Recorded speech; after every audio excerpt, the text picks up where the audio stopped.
Vamos lá então, pessoal, para a segunda parte da nossa aula de tradução, né?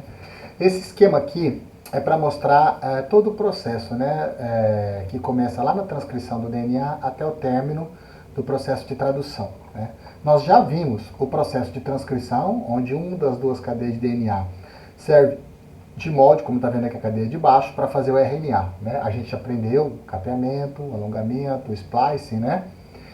Numa das pontas fica o Cap5, na outra ponta fica a cauda de poli-A, né? Aí tendo o Cap5, a cauda de poli-A e tendo aqui os fatores, né, de splice, que verifica se o splice foi feito corretamente, o RNA pode ser exportado. Aqui ele é novamente verificado, troca-se algumas proteínas para que ele possa ser então traduzido por um ribossomo que fabrica a proteína.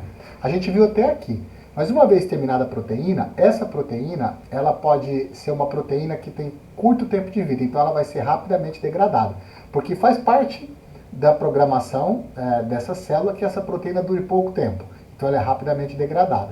Agora pode ser que seja uma proteína mais permanente, que não seja degradada tão rapidamente. Então, tanto a que vai ser degradada rapidamente como a permanente, depois que ela é produzida, ela precisa ser dobrada, ela precisa alcançar a conformação 3D dela. E tem uma série de processos para isso acontecer dentro do retículo endoplasmático e dentro do complexo de Golgi, né? E até mesmo as proteínas que são produzidas no citoplasma precisam passar por esse processamento, né? Não basta simplesmente você produzir uma sequência de aminoácidos e achar que aquela sequência de aminoácidos sempre terá a mesma conformação 3D. Não. É preciso que tenha algumas reações químicas, né? Isso que a gente vai ver na aula de hoje, esses processamentos pós-traducionais. Aqui é para mostrar que quando ela depois que ela alcançou a conformação dela, ela tem que ser degradada rapidamente, ela será degradada. Aí ela não é de degradação rápida, ela é permanente. Se ela foi dobrada errado, ela também será degradada. Tanto no caso dela ser uma proteína de naturalmente degradação rápida, ou ela ser uma proteína que era para permanecer, mas não vai, porque foi mal dobrada, porque tem uma mutação, foi mal feita, tem algum erro, né? Tanto num caso quanto no outro, quem é que vai degradar essa proteína? Essa estrutura aqui representada em amarelo é chamada proteossomo, né? Ela se encaixa na proteína e provoca a quebra das ligações peptídicas dos aminoácidos. Como isso funciona? Desse jeito assim, ó, é uma proteína que tem uma estrutura chamada estrutura em rolha. E no meio, né, você tem os sítios ativos, né, o cilindro central. Que aqui é o cilindro central que ele está mostrando. Né? O que acontece? A proteína, para que ela entrar em degradação pelo proteossoma, que é essa estrutura aqui, ela precisa ser marcada com ubictina. Ela precisa ter uma chamada poliubictina, ou seja, um monte de moléculas de ubictina. Quando que essas moléculas de ubictina são ligadas nela? Em duas situações. Quando ela é uma proteína de degradação rápida, ou seja, ela é produzida, executa a função dela e já é ubictinada, ou quando a proteína é mal formada, ela tem uma mutação, ela teve algum defeito no processo de produção dela, ela não alcançou a conformação 3D dela correta. Então, ela não vai executar a função dela, então ela precisa ser degradada. Tanto no caso quanto no outro, essas proteínas elas recebem a ligação dessa molécula de ubictina, né? No caso aqui, poliubictina. As que têm essa poliubictina, elas encaixam aqui nessa estrutura chamada de rolha, né? E a ubictina é liberada e a proteína vai atravessar, né, o proteossoma e do outro lado já vai sair os aminoácidos livres. Então é assim que as proteínas são desmontadas, que elas são degradadas, né? É isso aqui que acontece muito, por exemplo, quando a célula entra em apoptose, né? A morte celular por apoptose, a imensa maior parte das proteínas são ubictinadas e degradadas por proteossomas. Bom, aqui está mostrando uma proteína, né? E para ela alcançar a conformação dela, ela precisa ter uma série de reações. Quais reações ele cita aqui?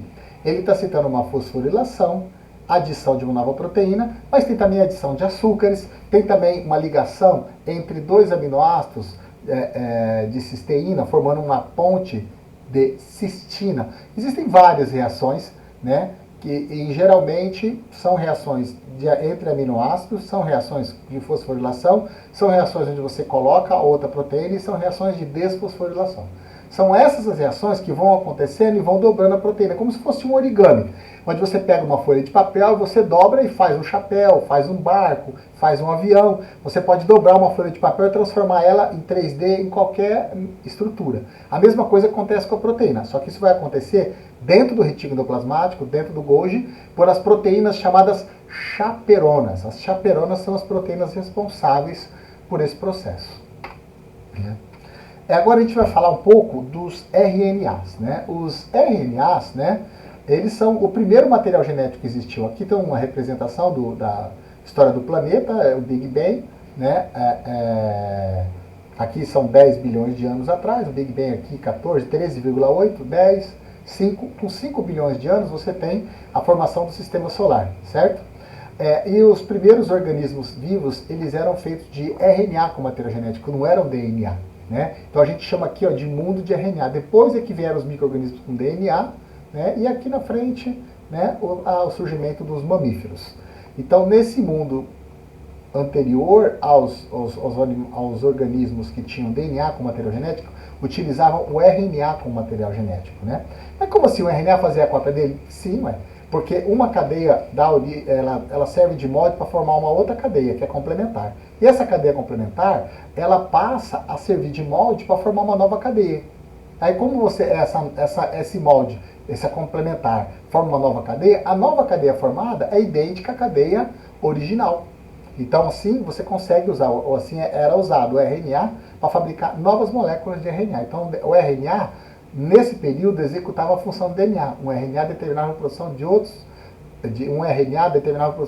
RNAs. Hoje isso ainda acontece. Você tem vírus cujo material genético deles é RNA, não DNA, né? E esses vírus cujo material genético é RNA, eles conseguem fazer replicação, né? Eles se multiplicam, infectam e eles têm o RNA. São os remanescentes do mundo dos organismos, né? O mundo do RNA. Aqui está mostrando que o RNA, por ele ter uma conformação 3D, por ele ser uma fita simples, ele pode adquirir uma conformação que dá a ele a capacidade de função de enzima. E a gente chama isso de ribosima, certo? E aí ele executa o quê? Executa a função de enzima, né? Ele catalisa uma reação. Nesse caso aqui ele está catalisando a edição de um outro RNA. Né? E o RNA, ele pode catalisar a síntese dele mesmo.